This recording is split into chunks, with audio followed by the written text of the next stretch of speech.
Tuesday, 6:14 a.m. Your phone buzzes once. A wire transfer notification. No name attached, no memo line, just a balance that doesn't make sense. You blink and check again. $1 trillion, $1 trillion sitting in your account, accruing $142 million a day in interest. Then the second message arrives. Spend it, all of it. 7 days. Whatever's left at midnight on day 7 disappears. Reclaimed, gone, like it never existed. No explanation of who's behind it. No appeal process. Just a clock that started the moment you read the first message.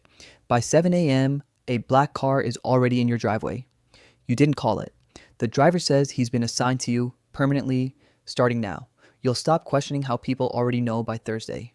Day 1. Real estate first, because that's what everyone does first.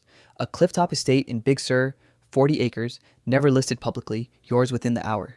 A penthouse that occupies the top 3 floors of a building in Manhattan, the kind with its own elevator bank. A private island chain off the coast of Fiji, 14 islands, sold as a single lot. By lunchtime, you've acquired 11 properties across 9 countries and you're already losing track of which one has the indoor waterfall. Cars next, not one, all of them. Every Bugatti Chiron variant, currently in private hands, purchased through a single broker in Geneva who makes 40 calls in 90 minutes. A garage built specifically to hold cars you'll never drive arrives as a blueprint by dinner. $1.4 billion spent on vehicles before sundown, and your assistant, hired 3 hours ago, tells you that's considered a light first day. Day 2. The number is still barely moving. $1 trillion minus roughly $4 billion equals, functionally, $1 trillion. You start to understand the scale isn't measured in purchases, it's measured in categories, so you buy categories. Every piece of jewelry in a private Antwerp vault, sold as a single collection, no appraisal needed because the seller already knows what it's worth and so do you. Every bottle of a specific vintage Burgundy still in private cellars across France. Your team locates and acquires 41 collections in 6 hours, a complete production run of a luxury watchmaker's most exclusive model, 12 units, the entire annual allocation, gone in one phone call. By evening, you own 4 private jets and a hangar to keep them in. The pilots are hired before the planes land. Day 3, $40 billion spent, $960 billion remaining. The math stops feeling real. Someone on your new staff, you have 41 people working for you now, none of whom you hired personally, points out the obvious. You could solve real problems with this. Not buy things, fix things. So you try. You commit $30 billion to a foundation focused on clean water access. The money transfers instantly. The headlines are immediate. And then you learn what everyone with this kind of money eventually learns. Money doesn't build wells. Engineering firms do, and they have 6-month lead times. Governments do, and they have approval processes measured in years. Local infrastructure does, and in places without infrastructure, there's nothing for the money to plug into. The $30 billion sits in an account technically donated, functionally frozen, waiting for a system that doesn't exist yet to be built to receive it. You didn't fix anything. You bought the right to wait. By mid-afternoon, your aerospace team, 3 people, hired this morning, all ex-launch engineers, pitches the obvious idea. You don't just want to go to space. You want to own the way humans get there. You acquire a struggling private launch company outright for $14 billion, including its half-built fleet of reusable rockets sitting in a Mojave hangar. The press starts calling you the real-life Tony Stark by dinner. You don't correct them, but owning the hardware isn't the same as flying it. Every launch needs an FAA license. Every satellite needs FCC spectrum clearance. Every orbital slot needs coordination through international bodies that don't move at Trillionaire speed. They move at the speed of paperwork, regardless of who's signing the check. Your team submits an expedited launch request for the following morning. The earliest available review slot is 6 weeks out.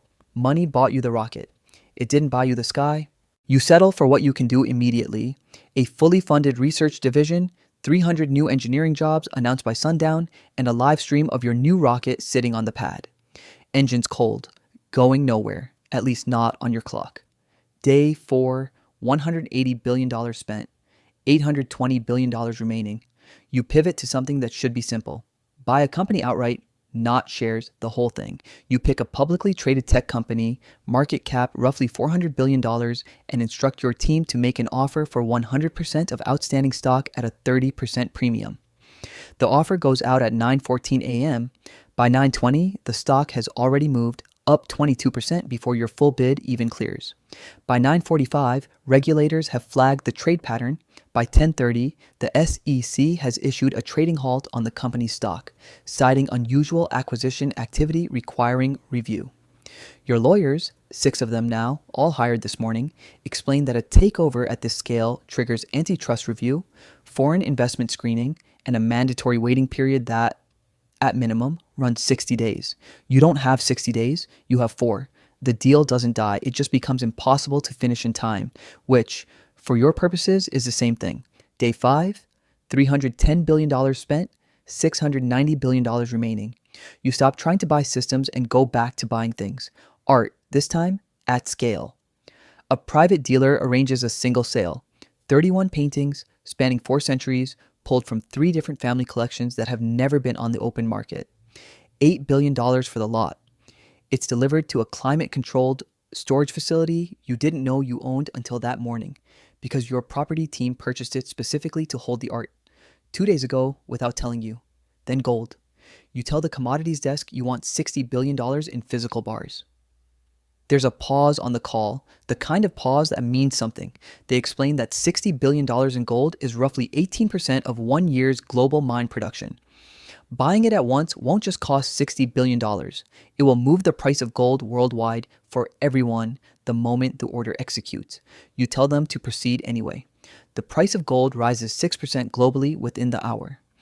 Every central bank, every pension fund, every person with a gold ring just got marginally richer because of a decision you made before lunch. End of day 5, $390 billion spent, $610 billion remaining. Less than half the original sum, and you've stopped recognizing your own signature, and you've signed it so many times today it doesn't look like your handwriting anymore. Day 6. This is the day it turns. You wake up to 43 messages, lawyers mostly. 3 people you've never met are suing you, all claiming verbal promises from conversations that never happened.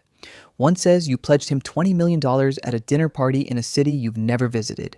Your legal team says this is normal, expected even. When the number gets this large, people don't need the claim to be true. They need it to cost you more to fight than to settle. You also get a call from your sister. Not about the money, she says, though it's obviously about the money. She mentions, almost as an aside, that your father needs a procedure, nothing urgent. She clarifies too quickly, but the insurance doesn't fully cover it. You transfer $2 million before she finishes the sentence. She doesn't say thank you. She says, I didn't want to ask. You realize this is the new shape of every conversation with your family now. Things they didn't want to ask, said in a way designed to be heard. Outside, the crowd that's been gathering since day 2 has grown.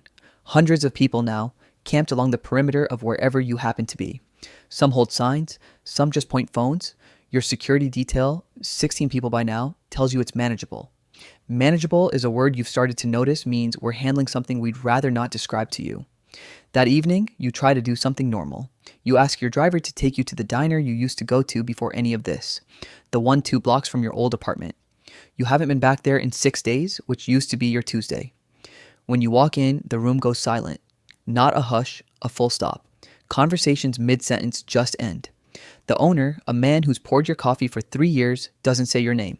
He says, sir. You order the same thing you always order. It arrives faster than it ever has, and nobody will look at you while you eat it.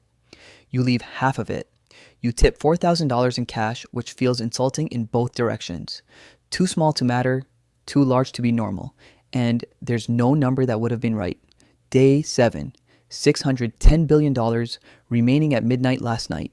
By this morning, interest alone has added another $230 million. Money you didn't spend and can't spend fast. Enough to outrun, you have, by every calculation your team can produce, roughly 14 hours before the deadline. And somewhere between $590 and $600 billion that still needs to move or vanish. You stop trying to be strategic. Your team starts making calls to anyone for anything. A shipping company, sold whole, $4 billion. A controlling stake in a mid-sized airline, $11 billion, finalized over a conference call where the seller is visibly crying with relief on screen. A chain of 300 hotels worldwide acquired as a single transaction. The paperwork generated by software because no human could process it fast enough. By 8 p.m., $480 billion has moved in 9 hours. $120 billion remains. You authorize the purchase of an entire shipping fleet, 240 vessels, sight unseen, sold by a company that's been trying to offload it for 3 years and suddenly finds a buyer in one phone call. $80 billion, $40 billion left, and 4 hours on the clock. Your team finds a sovereign wealth fund willing to take a private placement. Essentially, you're loaning a country money in exchange for a stake in state-owned infrastructure. It's the kind of deal that normally takes a year of diplomatic groundwork. It happens in 90 minutes because the alternative for them is free money disappearing back into whatever sent it. $35 billion, $5 billion left, 90 minutes on the clock.